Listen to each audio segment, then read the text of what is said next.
If someone is messaging you right now, telling you they miss you, calling you my love, but you've never seen them live on video, this might be the most important video you watch this year. Because romance scams don't begin with money. They begin with a feeling. And if you've ever stayed up late, smiling at your phone, if you've ever felt chosen by someone who seemed different, if you've ever defended someone others questioned, what you're about to hear may feel uncomfortably familiar. If this already sounds like something happening in your life, stay with me. This structure will become clear. This is how romance scams really work. It doesn't start dramatically. It starts gently. A message request. I know this is random, but your profile feels genuine. Not aggressive, not inappropriate, just curious enough to respond. And here's what most people don't realize. That message wasn't spontaneous. It was researched. They studied your profile first, your photos, your captions, your emotional tone. Are you celebrating something? Healing from something? Expressing loneliness? Then they mirror it. If you value faith, they value faith. If you love travel, they travel. If you mention heartbreak, they've been betrayed too. And it feels natural. Because similarity builds trust faster than charm ever could.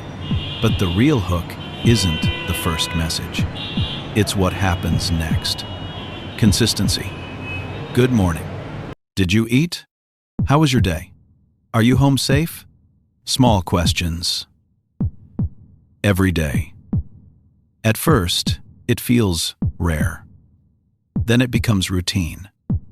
You start expecting the messages, checking your phone more often, sharing more than you planned to. And here's where it shifts. They become part of your emotional rhythm. Psychologically, repetition builds attachment. The more someone shows up consistently, the more your brain associates them with comfort. You're not just chatting anymore. You're bonding. If you've ever felt that bond forming quickly with someone you've never met, pause this video for a moment and ask yourself how fast it happened. Because the speed matters. Then intimacy accelerates. You're different. I've never felt this connected. I see a future with you. It feels exciting, exclusive, chosen. And then comes the quiet protection mechanism for them. Distance. They work overseas. Military deployment. Oil rig contract. Engineering project abroad. It sounds impressive. But more importantly, it explains why you can't meet. It explains broken cameras. It explains time zones. It explains delayed calls. And if you've accepted those excuses without real-time verification, that's not weakness. That's design. This is where most victims are already emotionally invested.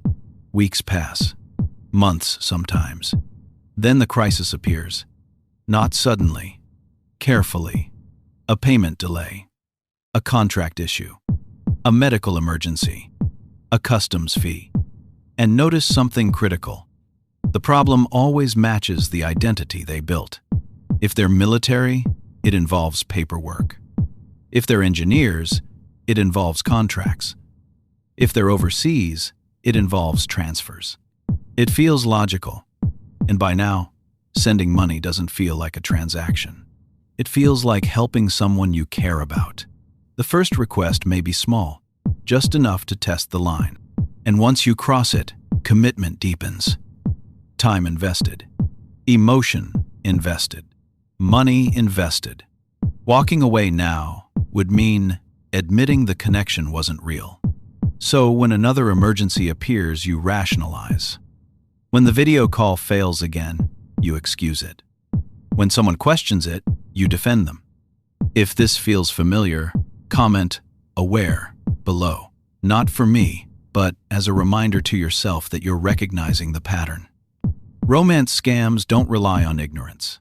They rely on sequencing, attention, consistency, Intimacy, isolation, crisis, extraction. If someone is in your DMs right now, and this sequence matches your experience, slow down before sending anything further. Verify, live, break secrecy. Talk to someone outside the relationship. Eventually, for many victims, the message is slow. Replies become shorter. Excuses thinner. And then silence. Blocked. Deleted. Gone. And what remains isn't just financial loss. It's emotional shock. Confusion. Shame. But hear this clearly. You are not foolish. You were targeted through psychological design. Trust is not weakness. But trust without verification becomes vulnerability. The moment you introduce patience, verification, and outside perspective, the structure collapses. If this breakdown gave you clarity, subscribe to Fraud Intelligence. Not for fear, for awareness. Because deception is structured, and once you see the structure, you become harder to manipulate. Stay aware.